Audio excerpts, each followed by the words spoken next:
Hi everyone, thanks for joining us. This is the Extreme Furled streamer, the EFS. I've hosted this a couple of times. I've showed it up on Instagram and YouTube and Facebook, and people have been asking me how to tie this. So I do tie it in a variety of sizes, from even half this size to flies that are 7-8 inches long for larger predators. We've fished with this for lake trout, northern pike, walleye, goldeye, mooneye, rainbow trout, brown trout, brook trout. It's gone to Iceland to fish for browns. It's been to Quebec to fish for brook trout, Ontario for brook trout. We've got musky patterns tied for this. It's just a very versatile, easy pattern to tie. So I'll just start with a hook that I've set up. It's an X472 and a 2-aught. I'll just show you, you can tie them either weighted or unweighted. It's up to you, whatever you like. So this is what I'll mount, is up this Daiichi X472 and a 2-aught. And I'll just lay down a base layer of thread.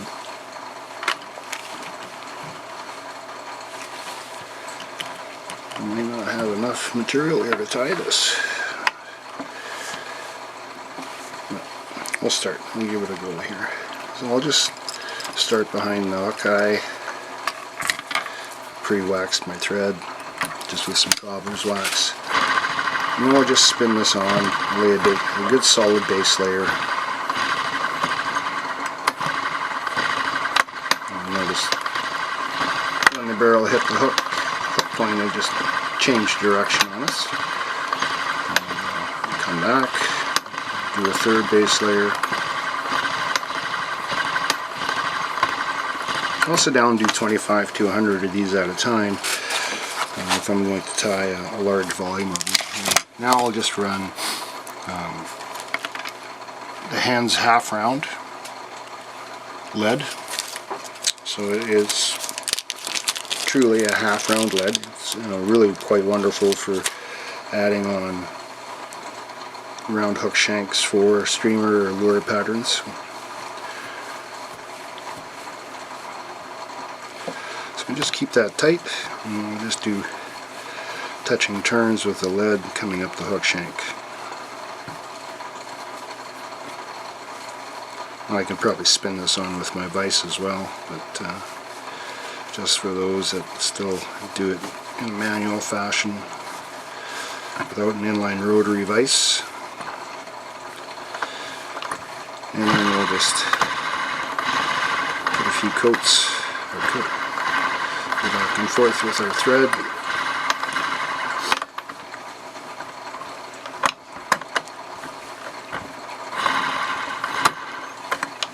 And we'll secure this at the back and throw in a half hitch. At this point I'll just add in some Mercury M300. It's similar to Crazy Glue, it's about half the price. It can be used either in a dry form or stage like this, or if your fly is soaking wet, and it'll adhere and stick to that as well. It doesn't break down in water like some of the other glues do. And what I'll use now is what's called Extreme String. It's a 40 mil pile length. It comes in a host of different colors: white and silver, tans, lichen colors, black, reds, blues, Dennis the Menace, black and red, chartreuse color, a tinsel green, you name it, they have it all. And what I'll run is about 18 inches of material, and I will just double it up, and I will add this to the back of the fly and leave my thread at the back to set a half hitch. Now I have a dubbing twister. You can twist this by hand if you like, or just with a hook tool. You run just a simple hook tool, or you can run a coffee frother. What I've done here is just modified a coffee frother, cut off the frothing head, and just created a hook. So I'm just going to open up this pile and then give it a quick spin and a twist. So that is now all twisted together. What I'll do now is I'll grab in front of the hook eye, so this point in front of my forefingers, that will become the end of the tail. And when I let go of this, pinch it in place at the hook shank, let go of it, that all spins up. So that now has created my tail. And now I can just run a half a dozen turns here and then progress with my thread forward to right in front of the lead wire. And by stroking all this material back with every wrap, I can just pull it back. So this is just a single furled system, so I'll at times will run 2 different colors, sometimes 3 different colors, so I call that double and triple furling.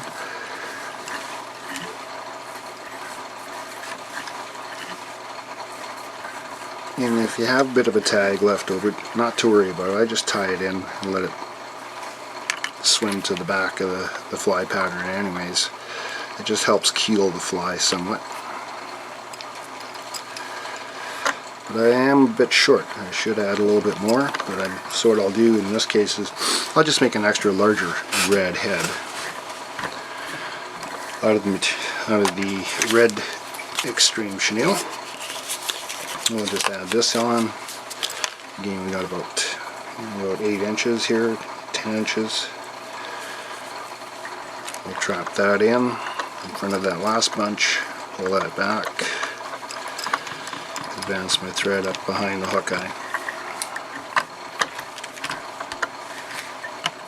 And again, take my furling tool or my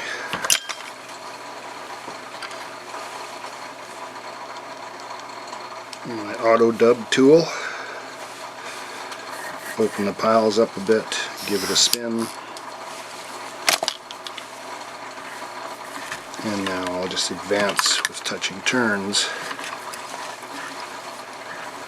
towards the hook eye.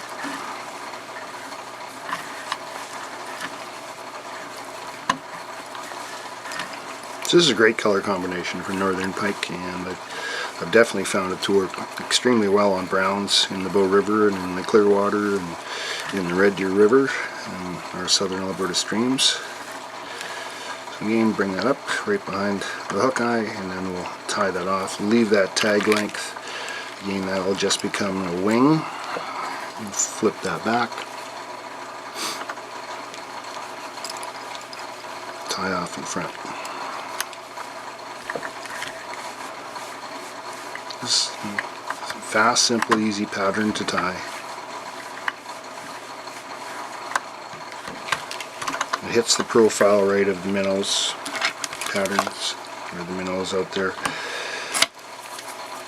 in our waters. And then what I'll do before I do anything, before I add the head, now I'll just brush all this out. Some people, this really is what brings this material to life, and this pattern is brushing it out. It breaks down the cloth material in it. It doesn't affect the tinsel materials, the pile, but it does certainly break down. And it's a wire brush I'm using. I mean, I've done it with a nylon, but the wire brush, this is just a stainless steel wire brush. It does a really good job of shredding that fibrous material apart in the pile. I've watched ragflies, ragworms be tied with this in Europe for coastal fishing, and this is the method that I watched them use in there, so that's where this idea or concept came from. And as you can see, it's filling out more and more. The more you brush it, just the fuller it gets. And it gives the pattern a lot of flow in the water when it's brushed out like this. It really changes the life of the fly. and how it behaves and how it undulates and swims in the water. So once we've done that, now I've pre-built a bunch of heads. I generally run the stone faux heads. They're a bait fish shaped plastic soft head. So I'm just going to add a bit of Mercury M300 there at the front of the hook, and then we'll just take this stone faux head. I just like the profile and the shape of these heads more than anything else. I think it's truer to a bait fish, and just again, it's a confidence thing. It just works. So that's basically it. Like I say, you can mix and match the colors however you like, create whatever pattern. A friend of mine was over here, pretty famous guide for the Bow River. He mixed one with orange and bronze for a particular minnow pattern when the males go into their spawning colors. He's 100% convinced it's going to be one of his #1 patterns. And that's a color combination we just don't see on our local rivers. But again, like I said, you can tie these up to 8-9 inches in length, 7 inches in length, down to these 3-4 inch ones, or even smaller. And furling techniques have been used in all kinds of nymph patterns, dry fly patterns, stonefly patterns, leech patterns. So it's really nothing new. It's just I've just taken a different material and applied it to a streamer hook pattern, and it just works. Anyways, I hope you got something out of it, and thanks for watching, and have yourself a wonderful day.